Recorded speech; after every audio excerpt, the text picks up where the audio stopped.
Good morning, ladies and gentlemen. Just want to confirm everyone can hear me. Humble apologies for the late start. We just were having some minor technical issues, and we should be now, everything should be now in order. Um, we will be going over our presentation today. Let me just introduce myself again. My name is Beaumont Todd. I am the communications manager here and training manager here at the Department of Inland Revenue. And we will have a presentation done this morning by the VAT um, duty department. I'll be talking to you about VAT stamp and VAT stamp duty. You're just giving persons, a few more persons, an opportunity to get into the room, and then we will get started this morning. Again, our humble apologies about the late start. Um, just for having some minor technical issues, but we are now underway. For those of you that are streaming on YouTube and tuning in, any of your questions you will be able to post on YouTube as well as those inside the room for any questions that you may actually have. So I just want to give persons just another minute. I just want to give persons another minute as more persons are coming into the room, and then we will get started. If you have any questions during the presentation, we ask you to please, you can post them into the chat and wait until the end of the presentation to ask your questions to allow for the presenter just to get through the presentation. This series that we're doing now is a part of an ongoing series that we started at the beginning of the year, where every week, I should say at the beginning of every month, every first Wednesday and every last Wednesday, the Department of Inland Revenue will be doing presentations on various things within the department. So this month we're focusing on VAT as well as the VAT duty stamp. Next month, we will be looking at business license payments as well as real property tax payments and VAT filing payments. So we want to make sure that those persons that are tuning in on the internet and via the web understand that we are doing everything to make sure we get you the information you need to make the process of VAT filing as easy as possible and the process of compliance as easy as possible for you. So we just want to open up with a quick prayer. Heavenly Father, we thank you for your grace and mercy. We thank you for this information that is being shared, God. We ask you, Father, in Jesus' name, to go before us, guide us, and keep us, help us in all that we do, oh God, to trust you and to put you first, and help the information that is shared, oh God, to be useful and helpful for those persons that hear it and receive it. In Jesus' name I pray. Amen.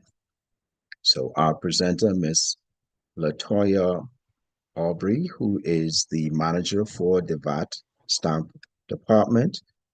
She will be making her presentation. Ms. Aubrey, just want to confirm you're there. I am here. Okay.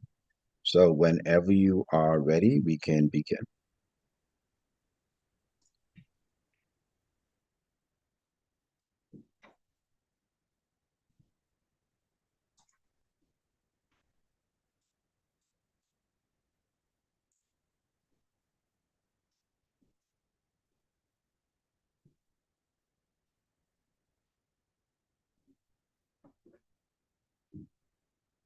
Just waiting for the screen to load.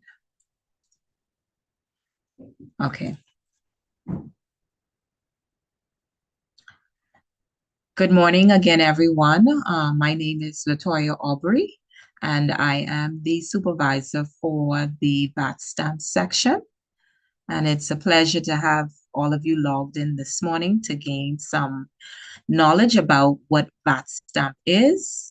And of course, we are separate and apart from VAT with business license. So I'm going to explain exactly what VAT stamp or what VAT tax is. So the question I know a lot of people ask, and we do get this confused, again, like I said earlier, what is VAT and what is VAT stamp? So we see here, my system is moving a little slow this morning. So VAT stamp is the combination of VAT and stamp duty on businesses and property transactions and other documents required to be stamped.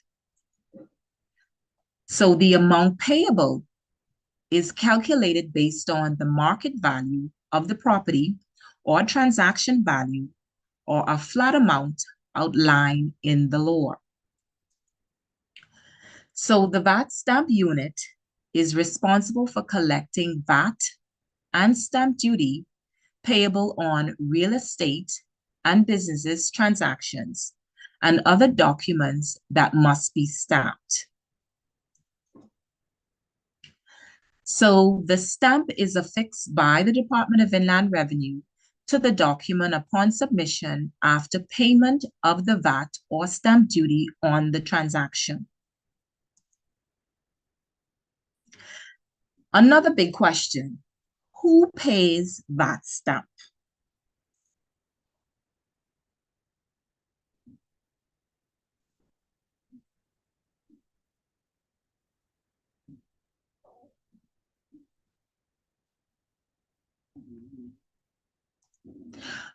VAT stamp is paid by the parties or any business or property transaction. This includes any entity or individual transferring or receiving ownership of real estate, personal property, or a business via a purchase, a gift, or inheritance.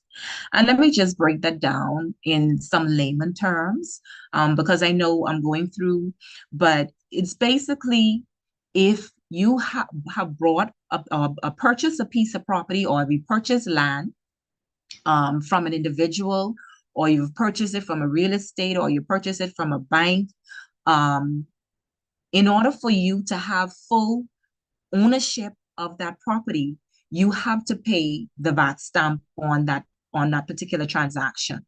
So if you're purchasing a property or you're going to the bank to in terms of even when we talk about VAT stamp duty, if you're even purchasing a vehicle, you have to pay government stamp duties when you're purchasing personal property, and that's what we call when we talk about personal property, you have to pay stamp duty on that as well.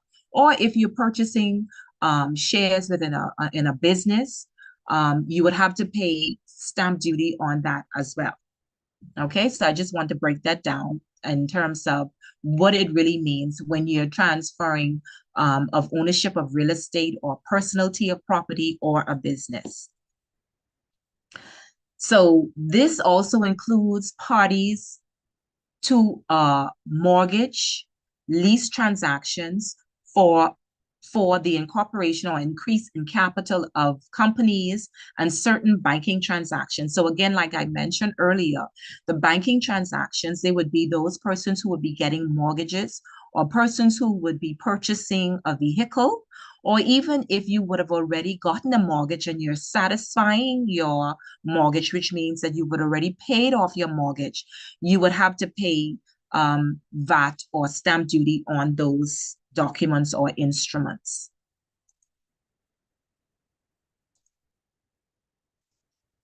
All right, so we're going to move on to some of the main documents that are submitted to the VAT stamp section. So we know, and I know for a lot of the attorneys out there, they deal with numerous of document types that are sent for stamping for government stamp duty and VAT. But we are going to talk more about the familiar ones that a lot of people are submitting. And those are the conveyances and the mortgages and the satisfactions and the affidavits. Those documents are the more common ones because we know a lot of people are buying properties. So you have to have your conveyance stamp, and then you're going to the bank to get a mortgage. So you have to have the mortgage document stamp.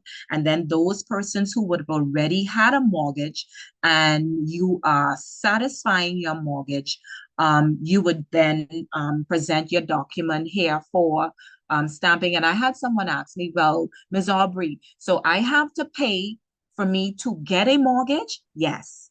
And I have to pay for when I've already paid off my mortgage? Yes. So the government, you will have to pay government duties on when you receive your mortgage for that property you would have purchased.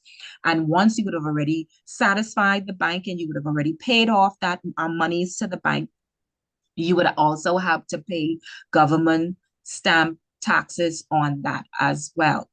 All right, so I'm going to move now into, before I move into explaining the different types of documents, I just want to highlight um, who actually apply for the different type of documents.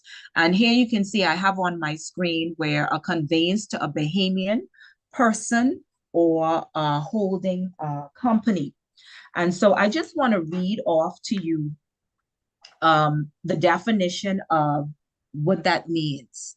All right. And so a definition of Bahamian, when we talk about Bahamians who are purchasing properties, a Bahamian is a citizen of the Bahamas or a permanent resident with a right to work in the Bahamas. And a company that is a Bahamian company is a company that which is 100% of its shares and legally beneficially owned by the citizens of the Bahamas or a permanent resident with a right to work in the Bahamas, and which is not directly or indirectly controlled by any foreign person, or partners where all partners are citizens of the Bahamas or permanent residents with a right to work. Okay? So now we're going to move down into some categories of the conveyances that are calculated based on if a Bahamian individual or a Bahamian holding company. And so we see here we are given the Bahamian holding company the same rights as the Bahamian person or Bahamian individual. And what distinguishes the two is that a Bahamian holding company is a company that is only set aside for holding the realty or assets of that company. So it's not a company that's carrying on business. It's just holding the real estate for that company. And so they would fall within the same category as conveyance to a Bahamian person. And we see that every deed, conveyance, assigned, or transfer of real property to a Bahamian individual or Bahamian company that is used solely by the owner for holding real property and does not conduct business. Okay. And so the first category that one would fall into if you were to purchase a piece of property and your property is $100,000 or under, your tax or the VAT tax to the government would be based on 2.5%. Okay. So again, let me reiterate that. If you are purchasing a piece of property and your the value or the assessed value, I should say, because now there's a policy in place that even though you would have purchased a piece of property and the consideration value would have been at a particular amount, we here at the Department of Inland Revenue, we will go on the assessed value that we have here or whichever value is of the higher amount. So if your assessed value is $100,000 or under, then you can look forward to paying your VAT stamp at 2.5%. All right. And then you move into another category. If your value or the assessed value exceeds 100,000, but does not exceed 300,000, then you would fall within the 4% category. All right. And then we call these thresholds. And so you would move down to another threshold, which would be at 6%, where the value exceeds 300,000, but does not exceed 500,000. All right. And then we don't have it here on the screen, but there's another threshold where we move to 8, 9, and 10%. And so those are the big boys. Those are the ones who are purchasing properties for the 8%. Those ones are 500,000 to 700,000. And the 9% category are those values exceed 700 but does not exceed a million. And then of course we know the bigger boys where everything that is over a million, that is calculated at a 10% rate for VAT. Okay, so as I explained earlier, there are two categories for Bahamians. One, which is the individual and the holding companies. They are in the same category, which they will take the same tier. And then we have another category for conveyances to Bahamian entities, and these are really just companies. So where every deed of a conveyance, assigned or transfer of real property to a Bahamian company or a Bahamian entity. And so we see where there are only two categories for this type of submission.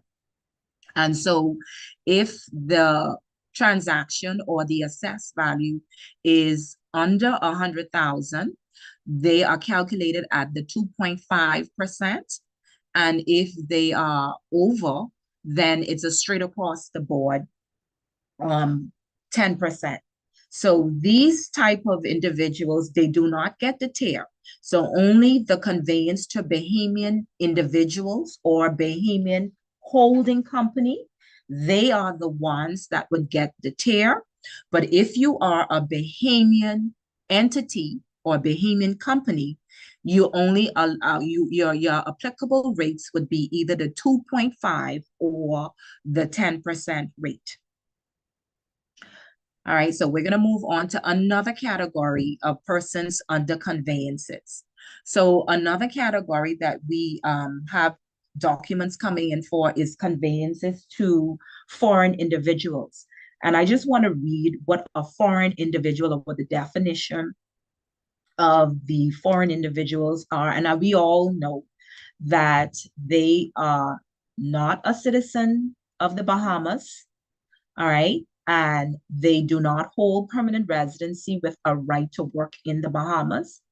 And the company is incorporated in the Bahamas where any of its shares or other capital is legally or beneficially owned by a person who is not a Bahamian, or which is directly or indirectly controlled by a person who is not a Bahamian. So it basically is a company incorporated at any place outside of the Bahamas. All right, so that is a definition that we have for foreign individuals. And we can see where there's no tier for foreign individuals or companies. It's a flat rate of 10%. So if there is a foreign application that is received on conveyances only, the applicable rate for conveyance transactions is 10%. And again, I would like to say that it is done on either the assessed value or whichever of the value is of the higher value.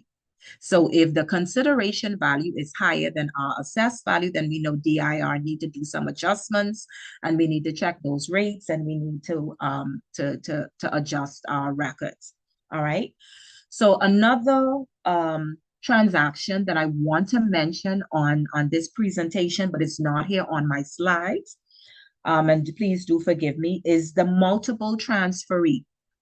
And we see this a lot when the documents come in, where the rates will be applied based on the respective interests of each transferee. And let me just break that down simply what that means. It means that if I am the Bahamian and I have a partner who is a foreigner, so what that means is that when we purchase the property together to pay the VAT on that transaction, the VAT will then be split. So for instance, if there is a transaction of, say, $300,000. So we know that it's split 150,000, I think, if my math is correct. So 150,000, we would divide it by 2. So 150,000 would be calculated on the 10% as the foreigner. And as the Bahamian rate will be calculated based on where it falls on the tail. And so because we've already seen in the previous slides that anything that is over 100,000 but less than 300,000 falls within the category of 4%. So we see there are two transactions that are happening here. So one transaction is at the 10% on the 150, and there's another transaction happening at the 4% on the 150. So what we do is we calculate both of them, and then we would combine the two totals. And that is how the VAT is calculated based on the multiple transactions. There you have where 50% is calculated on the Bahamian rate for the Bahamian, and the other 50% is calculated on the 10% for the foreigner. Okay. So our next slide, we move on to some other documents that we have here at the department with the mortgages for the charges of stamping the debentures and notices of charge. All right, so we all know most of these and what they are. We all know that what is a mortgage, that if I go to the bank and if I see a nice home and I want to purchase this home, I have to get the money from the bank to purchase the home. So when you've already done all of your due diligence and you've already filled out all of your forms, the bank will then tell you, okay, this is what the price is or the cost is to purchase this home. Of course, you know, if you're purchasing that, always keep in the back of your head that you are going to pay the government a flat rate of 1% of that mortgage. Okay. So if you get a $300,000 mortgage, you know that you have to pay 1% of that 300,000 to the government, because that is the government VAT that you will have to pay, or the duty that you will have to pay on that document. Okay, so just keep in mind when you're doing transactions, you know, when you get this long list of this is my mortgage, know that the government monies are included in that mortgage. Also, persons who would have already gotten a mortgage and they've been in the mortgage for quite some time, and you say, listen, I need some extra money to do some repairs around the house or what have you. And further charges and upstamping kind of works, you know, kind of hand in hand. And I just want to get some additional funds. So it's just basically going back to the bank to borrow monies on top of whatever you would have, you know, you have currently. So those two, when you go back to the bank, we know that the bank is going to put in their fees of um, that 1% that you would have to pay to the bank, and also debentures as well. We know mostly when debentures come in, they come in for large companies or persons who own businesses, and they get in those big boys, those $1 million loans from the lending institutions. And so those are debentures, some similar like a mortgage that would come in, and they would pay also the 1% on those documents as well. All right. Before I move on, I also want to make mention of some other documents that we do not have here on our slide. But I also want to make mention of some of our zero rated, because I know a lot of people say, well, every time you come or you do a transaction, you get a mortgage, you get your conveyance or your land papers, or you get a car, you have to pay stamp duty or VAT on those instruments. But what is free? What do we get free? Or what documents that are free that we do not have to pay stamp duty on, and so or VAT on. And so I'm just going to list some of the stamp duty and the VAT zero rated documents that we also deal here in the department. So some of those, I know most of you who are out there, you're familiar with the power of attorney and the deed polls and the affidavits. So those documents, when submitted, you will not have to pay any VAT or stamp duty. So those are considered VAT zero rate. And we have a few more, but I just want to highlight those because those ones are the more common ones that a lot of people submit, and the more common ones that people will know of those are the power of attorney and the deed polls. Of course, you know, with changing, you're getting the name change, and your affidavits just to affirm and confirm that, you know, we have a lot of the ones for affidavit of citizenship to say that I am that person. Here's my passport, and I am a citizen of the Commonwealth of the Bahamas. Okay. And some other documents also too that we deal with are deeds of assets. And let me just say what a deed of asset is. And it's basically a deed of asset is like a conveyance. The deed of asset is more so for persons who would have died and they would have left property and they want to say in a particular document or that conveyance document to say, listen, I want my property to go to a particular person. All right. So some of the documents that we would require for the deed of asset would be the will and the probate or the letter of administration. So those documents will be once we are satisfied that the um, the document, the will, and the probate, everything is in alignment to the wishes of the deceased, then those documents will be VAT zero rated. All right. Deeds of gifts.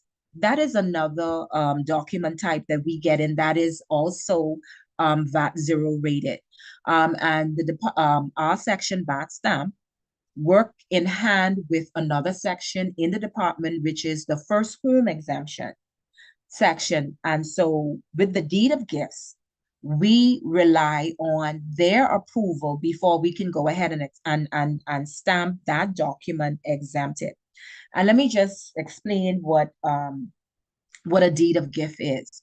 So, for instance, if your mother would have had a piece of property or a house or a home, and she's getting up in age and she decides that, hey, I want to leave the house to my daughter. Um, so what she does is she has a document executed and she would apply through first home exemption to receive the exemption letter. And once the exemption is granted, the document is submitted to our section, VAT stamp section, and it is stamped at VAT zero rated.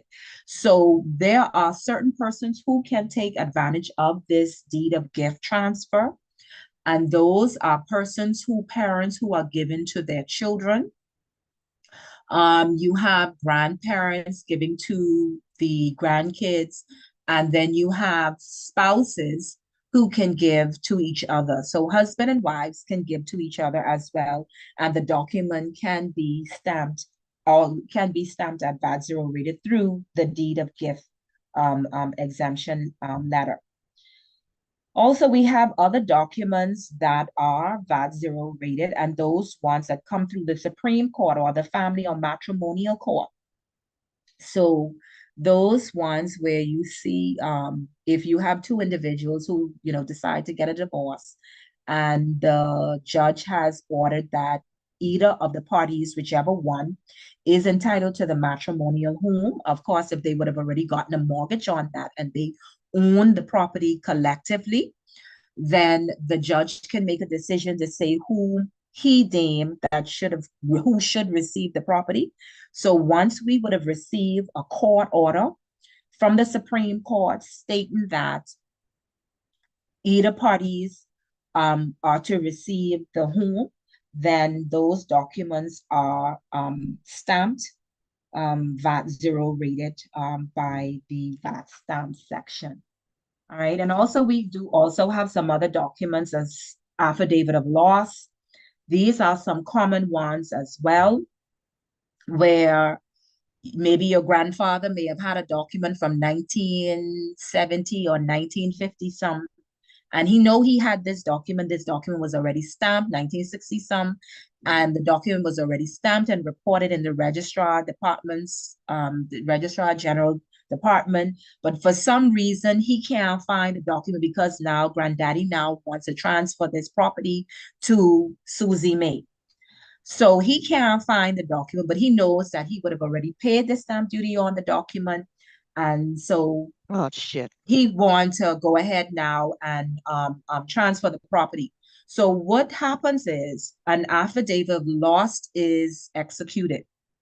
So the affidavit of loss just simply outlines that there was a conveyance that was done, and granddad was the legal owner of that property, and that property was recorded with the registrar general's office. And so it just telling us that the stamp duties was paid on that. So those documents that come in under that particular um, um, heading, which is the affidavits of loss. Those are VAT zero rated. And also we have some supplemental documents like supplemental mortgages and supplemental debentures. Those would come in, accompany the actual document itself. And it's just an addition into, it's not, no money is being borrowed, but it's just an additional documentation that would accompany those particular documents. All right. So that is basically most of our documents within a nutshell. And so I just want to go here to the screen where it says the VAT stamp processing. So we know that as of July 1st, 2023, we stopped taking the actual documents for processing over the counter. So the Department of Inland Revenue has introduced a portal. And so as of, like I said, July 1st of 2023, all documents submitted for stamping must be submitted through that portal. All right. And so I don't think I have the information here, but the website is public.gov.bs, and that is the address that you go to in order to sign up for submission of documents. Again, I'll repeat it. It's public.gov.bs. And so all of the documents submitted for stamping must be submitted through that portal in order to be processed. And so I'll just go through the step-by-step that we have here on the line. It says, if the document relates to real property, the first thing that we all know when it relates to real property is that you have to request a tax statement or a tax certificate.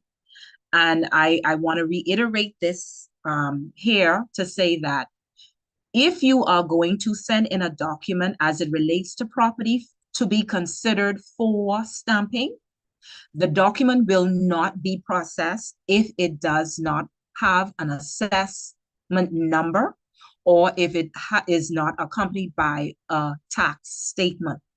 Okay?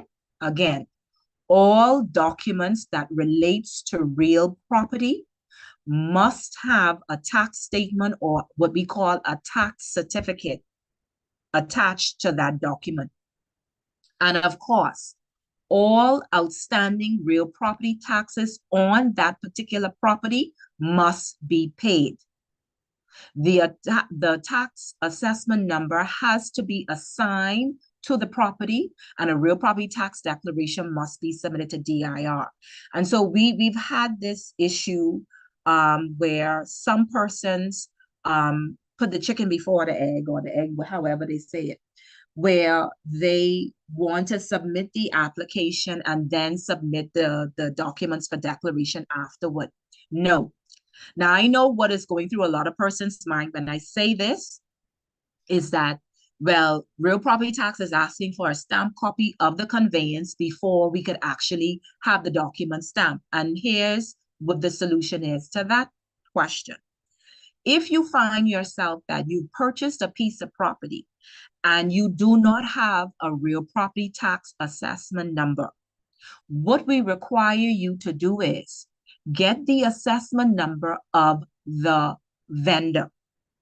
So if you are buying a piece of property from someone, make sure that that person has their property registered with real property tax, because the process is going to take even longer. So what you can do is affix the real property tax assessment number of the vendor on the document in order to have the document processed. Now, here's another snag that you're going to run into. Make sure that the real property taxes is paid on that property. So if you are taking that property from the vendor and you did not make sure, or you didn't have your attorneys do their due diligence, and there are outstanding real property taxes on that property, your document will not be stamped until the real property tax has been paid. All right. So this is some important information that I want to share with a lot of people because we find this out when persons submit their application and they wonder why their application has been rejected or why is it taking so long. It's because either you have outstanding real property taxes on that particular property or you did not provide us with an assessment number. So again, I just want to say if that document, if you do not have an assessment number for the property at the time, you can go ahead and use the vendor's assessment number and you can place it on the document in order for it to be processed. So to submit the document to be stamped, all supporting documents and full payment of VAT and or stamp duty to the stamping unit at the DIR for processing. So like I said, the documents are submitted through a portal. And the portal, again, like I say, to access is public.gov.bs. Once you would have already signed up on our portal, you would submit your application. The application is then received as first in, first out. Once the application is received, it is then directed to caseworkers. The caseworkers would then review the application. If there are documentations that are needed, they would send back a message to the submitter requesting the additional documentation that is needed. If there are no additional documentation that is needed, then the application is then sent on for finalization, which means a calculation is done. Once the calculation of the VAT or the stamp duty is done, an email is sent back to the submitter to say, hey, okay, we've already processed your document. Here is your invoice. This is what you would have to pay to the Department of Inland Revenue. So you would then have an idea of what your VAT or your stamp duty would be. So once you would have received your invoice, then you would proceed to bringing your invoice along with the document to the department for stamping and payment. All right. So at this time, you either have two choices. You can pay online or you can bring your check or you can pay with a credit card at the department, at the counter, and you can have your documents stamped right there and then if it's 4 documents or less. If it's more than 5 documents, then we require you to leave the documents along with the payment, and you would come back the next day or 2 days to collect the document. But if you just have 1 document, you can bring your document along with your invoice and along with your payment, and we will stamp the document. We will give you your receipt. And at my last point, which is point 4, 1 stamp, you can collect your documents from DIR. And these are for 3 business days. And those are for the persons who would have had 5 or more documents. And then once you are done, you can be on your way to the Registrar General Department to have your document recorded to say that you are now the legal owner of that property. Okay. So I think this concludes my short presentation on VAT stamp. For further information, we see here on VAT stamp, you can visit our social media pages. We are there, or you can visit inlandrevenue.finance.gov.bs and you navigate over to the heading that says Other. Under Other, there's a drop-down menu box. You will see VAT stamp sits right there. When you click on VAT stamp, it will give you an overview and it'll tell you if you want a step-by-step guide on how to submit an application for VAT stamp. It's right there. We have videos that can help you on how to submit your application for VAT stamp. And I'm speaking to more of the elderly side now. If you are not that computer savvy and you don't know nothing but computers and you don't even have an email, then yes, you can come into the department and we will have one of our able customer service representatives to help you submit your application for VAT stamp. So that concludes my presentation on VAT stamp. I don't know if anyone have any questions. Mr. Todd, I'll turn it back over to you. Okay, thank you so much for that presentation. I only see one question inside the gallery. That is someone asking if the slide will be shared. If you leave your email, we'll make it available so that the information is accessible to you. But the information is also accessible on our website at Inland Revenue .finance.gov.bs, Inland Revenue website, so you can access any of the additional information that you actually need. Are there any additional questions? I don't see any on Facebook or on YouTube. So if that is all for now, we'll thank everybody that's been a part of the presentation. Okay, hold on, that's a question. Someone is asking, can you discuss the VAT stamp tax on when the mortgage is completed? Okay, all right, yes. Okay, so we know, like I mentioned earlier, that when you get your mortgage, you pay that 1% on the mortgage. So now I also mentioned when you would have already paid off your mortgage, we call that a satisfaction. So the satisfaction is not at the 1%, is at the 0.1%. So if you would have gotten a mortgage for 300,000 and you've already paid the government their monies. So now you go to the bank and the bank is saying, here's your mortgage papers. We had everything up for you. So now you go down to Inland Revenue. So you'll know that, keep in mind that when you come to us or when you put your application through the portal, we're going to send you back an invoice, and that invoice would be calculated at 0.1% of the 300,000. Okay, so that is how satisfactions are calculated. I hope that that clarifies for the individual.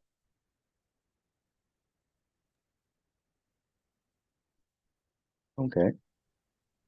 Are there any other questions at this time? Please take advantage of the opportunity. We want to make sure we can answer as many of your questions as we can within the time.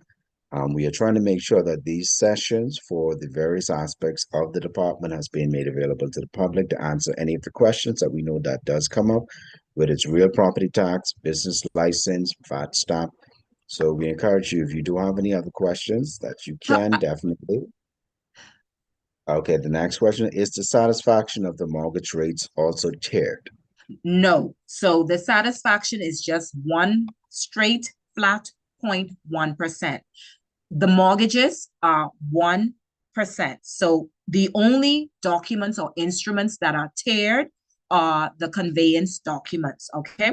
And one thing, Todd, I would just like to highlight or to reiterate, and I know a lot of persons know that the government had introduced an amnesty period last year that came into effect in May 29th, and it ended on the 16th of December. And it was for those persons, the government thought it fit that we know that a lot of persons had documents that were not stamped. And so instead of the be charging the VAT on the actual transaction value, the assessed value, they actually charge it on the transaction value. So if you would have purchased a piece of property, say a couple of years ago, 2010, 11, and your attorneys dropped the ball and you purchased that property, say for $15,000, now today that property is now gone into an excess of 200 and something thousand. That window that the government gave for the amnesty, they would have been able to stamp that document back then at the then transaction value. But now we know that that window now has closed. But we had highlighted that in a lot of the communications that we did for a lot of persons. If you find that you have document, if your Grammy had document, if your uncle had document, your mommy had documents, and those documents were not stamped, there was an amnesty period that, you know, we had asked a lot of persons to take advantage of. Another thing that I wanted to highlight too is late fees. Yes, there are late fees applicable to when you are submitting documents. And so let me explain when does the late fee comes into play. So for instance, if you would have had a document executed last year, say May, and your attorneys did not submit the document in time, and this is for all the documents that are VAT stamp and stamp duty. So if they did not submit the document in time, there is a 10% late penalties applied to that document. So, however, the document is being calculated. So, if it's calculated at whether 2.5, 4%, 6%, or 8%, and if the document was not submitted in time, we calculate the VAT on the percentage, and then we add a 10% late filing to that document.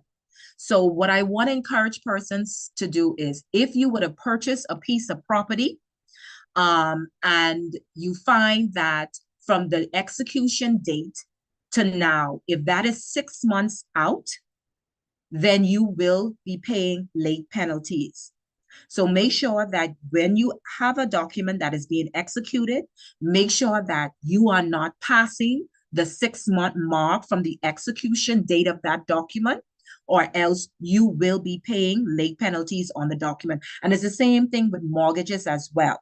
If you would have gotten a mortgage and for some reason it's just sitting there and it has not been submitted for stamping, you will be paying the 10% of the mortgage as well as, sorry, you'll be paying the 1% of the mortgage as well as the 10% late penalties. Okay, so I just want to make persons aware that there are late penalties affiliated with documents. Okay, I see a question. How do we know or check if the property, I missed that, Todd. Could you just repeat the question? Did you see that someone sent a Sure. question? The question is, how do you know or check if the property has been VAT stamped? Okay, so here's what you can do. And I tell people to work out and come in. So what you can do is go to the Registrar General's department, because once the document leaves our department, the attorneys know that the next step is to take that document to the Registrar General's department for recording. So I would tell them to go to the registrar, that you have access to see that documents are recorded, to make sure that if your document is recorded, it has a page number, a volume number, and this is the more of the norm than the abnormal, because we do have some cases where some documents are at the registry, but some of them do not have a stamp on them, and that is far in between. But all documents that are submitted to the Registrar General Department should have already been stamped by the department and then recorded with the Registrar General's Department. Okay. Any other questions? Okay, I don't see anything on YouTube or Facebook at this time. And if that is our last question, we are basically 4 minutes away from our time. Thank you so much again, Ms. Aubrey. And I just want to thank those that took the time and opportunity to tune in. Again, just a quick reminder, every month we will be doing at the first of the month and the last Wednesday of the month a session on different aspects of the Department of Inland Revenue, where DIR comes to you with the information to assist in educating our public as well as educating our customers and our clients to try to make it as easy as possible for you to be compliant in all aspects of your tax payments and as a tax registrant. So we just want to thank you again for your time and thank everybody for tuning in. Our next session will be on the first Wednesday of March, and that will be on business license and VAT payments. So it will be at the same time between 11 a.m. to 12 p.m. So we invite persons to definitely tune into that and to stay tuned. And at this time, we also have our essay competition that's going on, that's open to primary school for persons in grade 6, junior high, senior high, and tertiary up to 20 years old. So we invite persons to take a look at that. The information should be on our website as well as our socials. And you can follow us on our socials for Facebook, YouTube, Twitter, even our TikTok, our DIR Bahamas. We thank you again for your time. And if you need any additional information, please feel free to email us as well as to follow us on our website information. Thank you again for your time. Thank you. All right.